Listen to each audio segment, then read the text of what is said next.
দেশ ও রাজ্যে শিক্ষার বেসরকারীকরণ ও বাণিজ্যিকরণের প্রতিবাদে গোটা দেশের সাথে রাজ্য ছাত্র ধর্মঘটের সমর্থনে বিক্ষোভ মিছিল সংঘটিত করল বামপন্থী দুই ছাত্র সংগঠন এসএফআই ও টিএসইউ।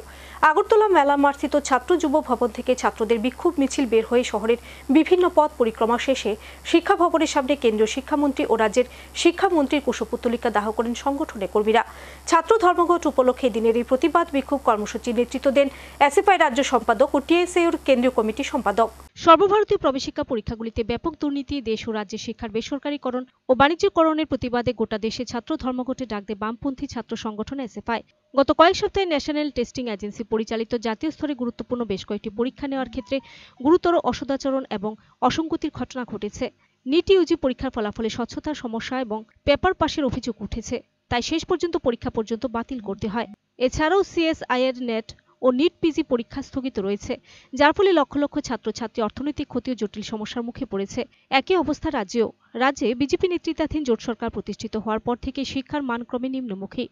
একদিকে বাড়ছে স্কুলের ড্রপ আউটের সংখ্যা, শিক্ষক স্বল্পতায় ধুঁকছে স্কুলগুলি। এমনটাই অভিযোগ এনে ছাত্রছাত্রীদের স্বার্থ সংশ্লিষ্ট বেশ কিছু দাবি দেওয়াকে সামনে রেখে বৃহস্পতিবার দেশজুড়ে ছাত্র ধর্মঘটে ডাক দেয় এসএফআই। তাদের দাবি, দেশজুড়ে ন্যাশনাল টেস্টিং এজেন্সি বাতিলের দাবিতে কেন্দ্রীয় শিক্ষামন্ত্রী পদত্যাগ করতে হবে।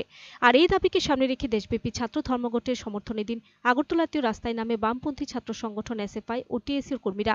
এদিন আগরতলা মেলা মার্স্থিত ছাত্র যুব ভবন থেকে ছাত্রদের বিক্ষোভ মিছিল বের হয়ে শহরে বিভিন্ন পথ পরিক্রমা করে শিক্ষা ভবনের সামনে গিয়ে কেন্দ্রীয় শিক্ষামন্ত্রী ও রাজ্যের শিক্ষামন্ত্রীর কুশপুত্তলিকা দাহ করেন দুই সংগঠনের কর্মীরা। সর্বভারতীয় কর্মসূচির এদিন নেতৃত্ব দেন এসএফআই রাজ্য সম্পাদক সন্দীপন দেব ও টিএসইউর কেন্দ্রীয় কমিটির সাধারণ সম্পাদক সুজিত ত্রিপুরা। এদিনের এই আন্দোলন কর্মসূচি প্রসঙ্গে ছাত্রনেতা সন্দীপন দেব বলেন, যে কোনো দেশকে যদি ধ্বংস করতে হয় তাহলে শক্তিশালী বোমার দরকার নেই। এদেশের শিক্ষা ব্যবস্থাকে ধ্বংস করে দিলে বহু বছরের জন্য একটি দেশকে পঙ্গু করা যায়। বিজেপি সরকার সমস্ত দিক দিয়ে দেশের শিক্ষা ব্যবস্থাকে ধ্বংস করতে চাইছে। নেট ও নিটের দুর্নীতির বিরুদ্ধে এসএফআই ছাত্র ধর্মঘটে ডাক দিয়েছে। সংগঠনের দাবি, একের পর এক শিক্ষা সংক্রান্ত দুর্নীতির নৈতিক দায় নিয়ে দেশের কেন্দ্রীয় শিক্ষামন্ত্রী পদত্যাগ। তাছাড়া গত 6.5 বছর এই রাজ্যেও শিক্ষাক্ষেত্রে অভূতপূর্ব সংকট নেমে এসেছে। স্কুল বন্ধ করে দেওয়া হচ্ছে। শিক্ষা দপ্তর চেষ্টা করছে 511টি স্কুল বন্ধ করার। বিদ্যাজ্যোতি প্রকল্পের ব্যর্থতায় লক্ষ লক্ষ ছাত্রছাত্রীর জীবন বিপন্ন হয়ে পড়েছে। শিক্ষকের দাবিতে ছাত্ররা রাস্তায় নামলে শাসক দলের নেতারা সেই ছাত্রছাত্রীদের উপর আক্রমণ নামিয়ে আনছে।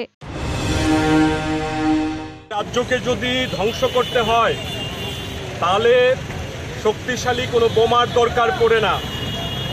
ওই দেশের শিক্ষা ব্যবস্থাকে ধ্বংস করে দিলে বহু বছরের জন্য একটা দেশকে পঙ্গু করে দেওয়া যায়। বিজেপি সরকার সমস্ত দিক দিয়ে আমাদের দেশের শিক্ষা ব্যবস্থাকে ধ্বংস করতে চাইছে। নিট এবং নেটের দুর্নীতির বিরুদ্ধে আমরা আজকে ধর্মঘট ডেকেছি। সারা দেশ জুড়ে ছাত্র ধর্মঘট চলছে। আমাদের দাবি, দেশের শিক্ষামন্ত্রী ধর্মেন্দ্র প্রধানকে এই নৈতিক দায় নিয়ে পদত্যাগ করতে হবে। তার সঙ্গে ত্রিপুরা রাজ্যে গত 6.5 বছরে শিক্ষা ক্ষেত্রে অভূতপূর্ব সংকট নেমে এসছে। স্কুল বন্ধ করা হচ্ছে। নতুন করে বিজেপি সরকারের শিক্ষা দপ্তর এরা চেষ্টা করছে 511টা স্কুল বন্ধ করবে, তার তালিকা এসছে। সমস্ত জেলাতেই কাজ চলছে। বিদ্যাজ্যোতি প্রকল্পের ব্যর্থতায় লক্ষ লক্ষ ছাত্রের জীবন বিপন্ন হয়ে পড়েছে। স্কুলে শিক্ষক নেই।